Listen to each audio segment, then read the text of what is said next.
Hello students, I am going to continue with the chapter statistics of the 10th standard. So in previous lecture we are going to see how to find out the mean by different methods. So we learned the direct method as well as assume mean method.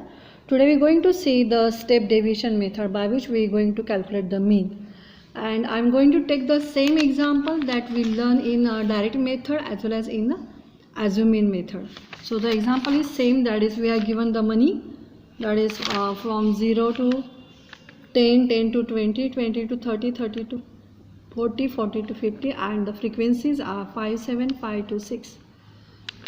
ये जो example है वो हमने direct method में भी solve किया था, उसका जो आंसर आया था वो था 23.80. Same example we use by assume mean method और वहाँ पर भी हमने आंसर हमें मिला था, that is 23.80.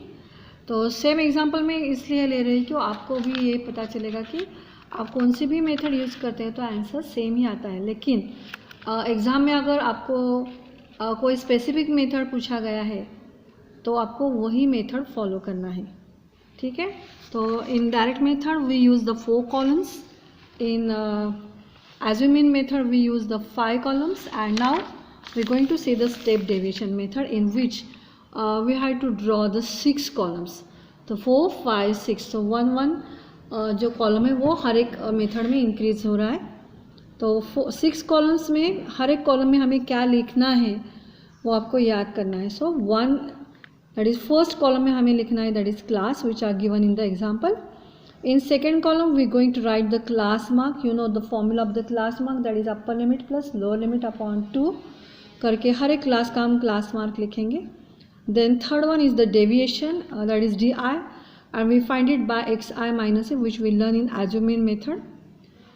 This part is the new for this one, that is fourth column in which we are going to find out the g, small g, which is the GCD, that is the greatest common divisor of all di, and in fourth column the values of ui, where ui is equals to xi minus a upon g, and you know that is xi minus a is nothing but the di upon g. तो g कैसे find out करते हैं मैं एक shortcut तरीका भी आपको बताऊंगी. Then next one is the fifth column, that is we have to write down the frequency in fifth column, and we have to write down the summation of frequencies at the end of this column. Next one in sixth column we are going to write down the fi into ui, and we have to write down the summation of fi into ui at the end of this column. And the two formulas we are going to write down here, that is u bar is equals to summation of fi into ui upon summation of fi, and x bar is equals to a plus u bar into g. तो example तो आपको पता है. तो उसी same example में से ये जो फोर्थ कॉलम, ये 4 कॉलम हमने ऐसे ही कॉपी किया है. क्लास तो ऐसे ही आ जाएगा, क्लास मार्क भी आ जाएगा, डी आई भी आ जाएगा और फ्रीक्वेंसी भी आ जाएगी. ये 4 ही कॉलम्स जो है वो चारों कॉलम्स हमने assume mean मेथड में भी लिखे थे, class, class mark, deviation and frequency. ये चारों कॉलम्स यहाँ पर भी हम रिपीट कर रहे हैं. तो वो सेम मैंने यहाँ पे कॉपी किया है, that is 0 to 10, 10 to 20, 20 to 30, 30 to 40 and 40 to 50. Class mark is the number in between this 2 numbers. So 5, 15, 25, 35 and 45. So these are the class mark, the middle number of this class. मैंने आपको ये भी बताया था कि इस total class mark का जो बीच वाला नंबर है इसको हम assume mean करके कंसिडर करते हैं. तो यहाँ पे बीच वाला नंबर हमें मिलता है, that is 25, which is nothing but a, जो हमने previous example means previous method में भी लिखा था. After that we going to write down the D I is equals to X I minus A, where a is 25. तो ये कैसे करते हैं आपको पता है, X I minus A, that is 5 minus 25, 5 minus 15, sorry 25, because 15 minus 25, A is same for all. यहाँ पे हमें मिलता है -10, then 25 minus 25, so answer is 0. 35, that is X I minus A is 25, and so the answer is 10, and 45 minus 25, that is 20. So 1, 2, 3, and next one is the fourth column. So it is same for all, that is from the previous method we are going to write it 5, 7, 5 to 6. तो अब हम देखते हैं कि हमें ui कैसे find out करना है. तो ui का जो एक्चुअल फॉर्मूला है वो है xi minus a. तो xi minus a is nothing but the di. जो कि हमने यहाँ पे फाइंड आउट किया है। तो डी आई हमारा, मैंने फॉर्मूला थोड़ा सा कन्वर्ट करके लिखा है, that is U I is equals to D I upon G. ये आप डी आई ऐसे भी लिख सकते हैं, that is X I minus A. So instead of writing X I minus A, I am going to write it that is D I upon G. तो हम जी कैसे फाइंड आउट करते हैं? तो पहले आप देख सकते हैं कि यहाँ पे जो एज्यूम मीन हमने निकाला था, उसका प्रीवियस जो क्लास है उसका जो लोअर लिमिट है उसको हम यहाँ पे जी करके कंसिडर करते हैं। ये एक शॉर्टकट तरीका है। जो हमने एज्यूम मीन किया था उसका प्रीवियस वाला जो क्लास है उसका जो लोअर लिमिट है that is 10, this 10 number we consider it as a ji.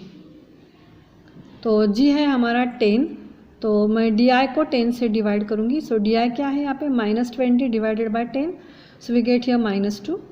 After that -10 divided by 10, so we get -1, 0 upon 10 that is 0, 10 upon 10 that is 1, and 20 upon 10 that is 2. After that the frequency we already write it here, and in last column we are going to write down the product of these two. So 5 2s are -10, 7 into -1 that is -7, इसका answer आएगा 0, 2 1s are 2 and 6 2s are 12. तो यहाँ पर हम frequency की भी total लेंगे, उसको हम बुलाते हैं that is summation of F I that is 25, it is nothing but the N. And यहाँ पे summation of F I into U I, मतलब ये सब जो प्रोडक्ट किया है हमने एफ आई का यू आई का, इसका हम सम लेंगे। यहाँ पे वो जो आता है वो -3। कैसे निकाला? 12 + 2 that is 14 and minus minus plus, तो यहाँ पे -17 एंड +14 का आंसर आता है -3। सो यहाँ पे हम फॉर्मूला यूज़ करेंगे जो कि हमें यहाँ पे दिया गया है, that is U bar is equals to summation of F I into U I upon summation of F I. तो यहाँ पे जो summation of F I into U I था तो वो हमारा था -3, तो -3 अपॉन 25, इसको मैंने ऐसे ही रखा है।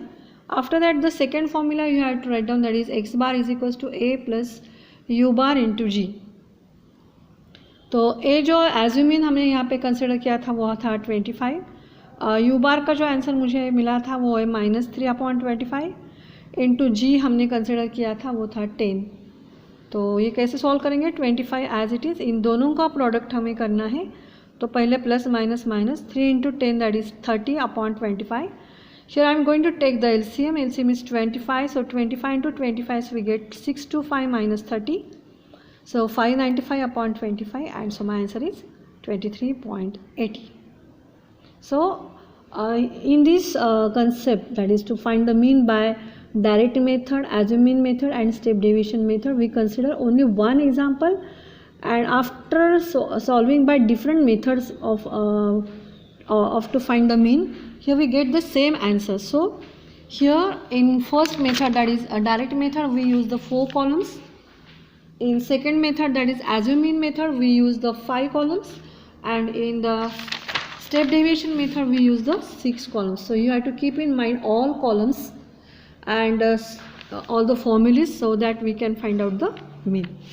तो यहाँ पे मीन फाइंड आउट करने के तीनों मेथड्स को हमने यहाँ पे देखा, direct method, step deviation method and assume mean method. Exam में आपको जिस मेथड से आंसर पूछा जाता है वही जो मेथड है वो आपको फॉलो करनी है। So this is all about to find the mean by step deviation, assume mean method and direct method. So in your exercise or practice set 6.1 there are some examples we have to solve by different methods. तो यहाँ का जो first मैंने आपको already homework में दिया था, first example and third example you have to solve by direct method. Next second example and fourth example you have to solve by assume mean method, and example number 5 and 6 you have to solve it by step deviation method. So this example number 5 and 6 for your homework, so solve it by yourself. So this is the end of to find the mean by different methods. The new concept we'll see in the next lecture. Thank you.